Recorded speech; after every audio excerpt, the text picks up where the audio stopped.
हर आदमी में होते हैं 10-20 आदमी, जिसको भी देखना हो कई बार देखना। क्या सच में किसी इंसान के शरीर में कई आदमी रह सकते हैं? क्या कोई इंसानी शरीर शैतानी आत्माओं का शिकार हो सकता है? क्या थी वो मिशेल की कहानी जिसके शरीर में रहता था हिटलर?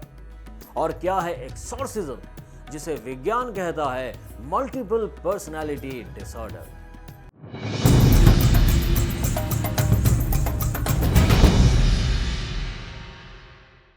नमस्कार, मैं सनातन सदगुरु में आप सभी का स्वागत करता हूं। दोस्तों, आज के टॉपिक से पहले हम आपको एक स्टोरी सुनाते हैं। ये कहानी है एनालिस मिशेल की, जिसका जन्म जर्मनी के बवारिया शहर में 21 सितंबर 1952 को हुआ था। परिवार ईसाई धर्म से ताल्लुक रखता था। वे लोग धर्म को लेकर बेहद कट्टर थे, गॉड को मानते थे और अपने धर्म का प्रचार करते थे। परिवार को देखकर एनालिस ने बचपन में ही ये सोच लिया कि वह बड़े होकर अपने धर्म का प्रचार करेगी। लेकिन किस्मत को कुछ और ही मंजूर था, क्योंकि 1952 में पैदा हुई एनालिस मात्र 23 साल की उम्र में इस दुनिया को अलविदा कह गई। और इस मौत के पीछे जो वजह थी वो थी एक्सॉर्सिज्म।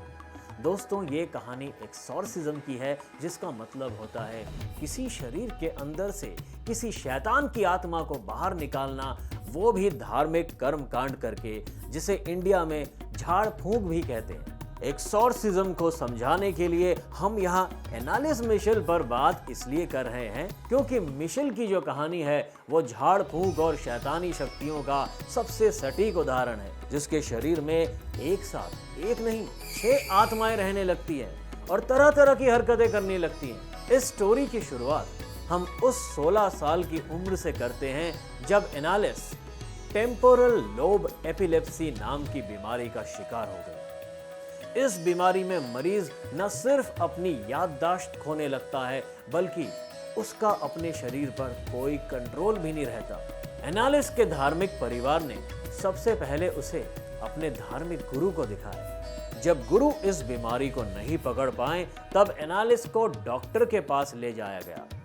लेकिन 5 साल तक के लंबे ट्रीटमेंट के बावजूद भी एनालिस ठीक नहीं हो पाई। दिन पर दिन उस लड़की की तबीयत और बिगड़ती जा रही थी और अजीबोगरीब हरकतें करने लगती।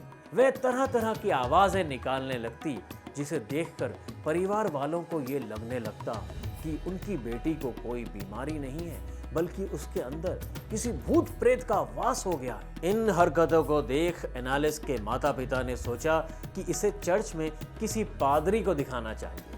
हालांकि किसी पादरी को दिखाने से पहले उन्होंने एस्ट्रो ओड नाम के एक शख्स को घर बुलाया, जो उनकी जान पहचान का था।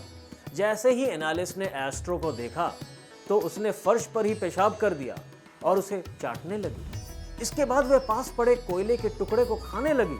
हालांकि जैसे जैसे एनालिस ये हरकतें करती, उसके चेहरे के एक्सप्रेशंस बदलते जाते। कभी वो अजीब सी हंसने लगती तो कभी रोने। लड़की के इस भाव को देखकर घर आए शख्स ने समझ लिया कि एनालिस के अंदर किसी शैतानी आत्मा का वास है। इसके बाद एस्ट्रो ने एनालिस के माँ बाप को उसका झाड़ फूंक या तंत्र मंत्र से इलाज करवाने की सलाह दी।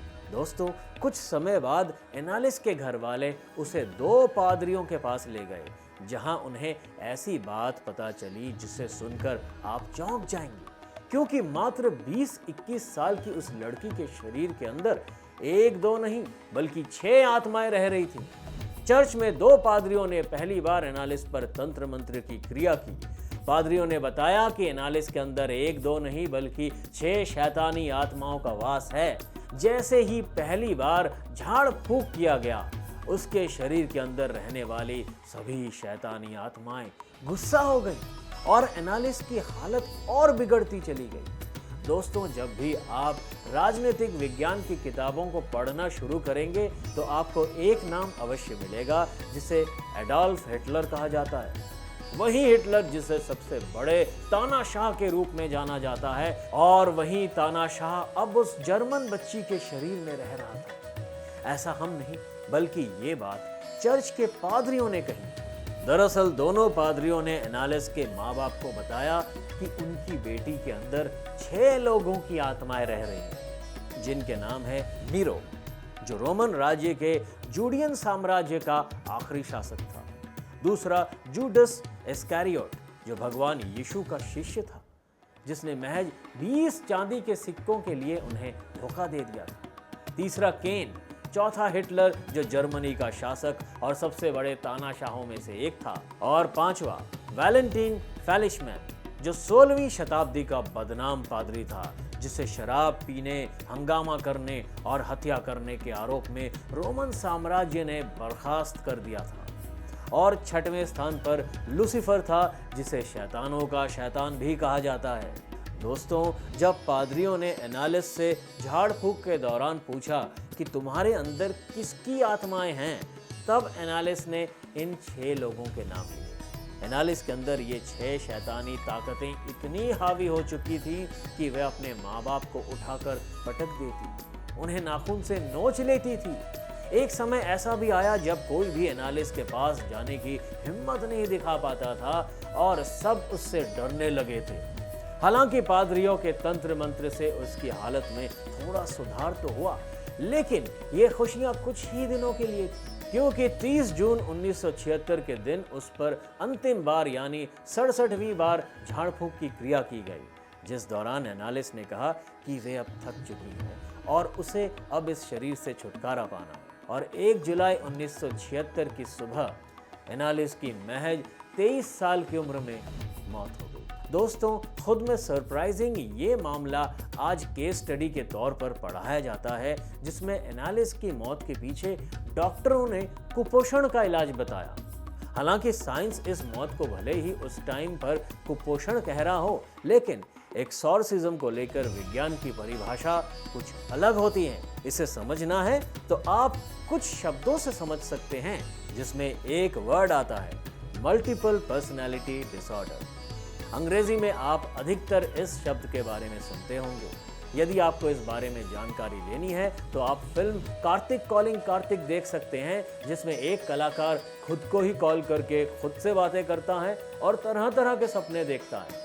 मल्टीपल पर्सनैलिटी डिसऑर्डर अपने नाम से ही स्पष्ट है कि किसी इंसान में एक साथ कई इंसानों की तरह लक्षण दिखना। दुनिया में आज भी इसके कई मरीज मिलते रहते हैं, जिसकी देन है कि आज का साइंस इसे मल्टीपल पर्सनैलिटी डिसऑर्डर नहीं, डिसोसिएटिव आइडेंटिटी डिसऑर्डर कहता है। इस DID का मतलब आपको समझना है तो आप निदा फाजली के चंद लाइनों से समझ सकते हैं, जिसमें वह लिखते हैं, हर आदमी में होते हैं 10-20 आदमी, जिसको भी देखना हो कई बार देखना। दोस्तों, फाजली साहब की ये लाइन विज्ञान की उस परिभाषा को बताने के लिए बिल्कुल फिट बैठती है, जिसको लेकर साइंस का कहना है कि ये एक ऐसी मानसिक बीमारी है जिसमें एक इंसान के 2 या उससे ज्यादा व्यक्तित्व रहते हैं। इसमें होने वाली परेशानी को डिसएसोसिएशन कहा जाता है।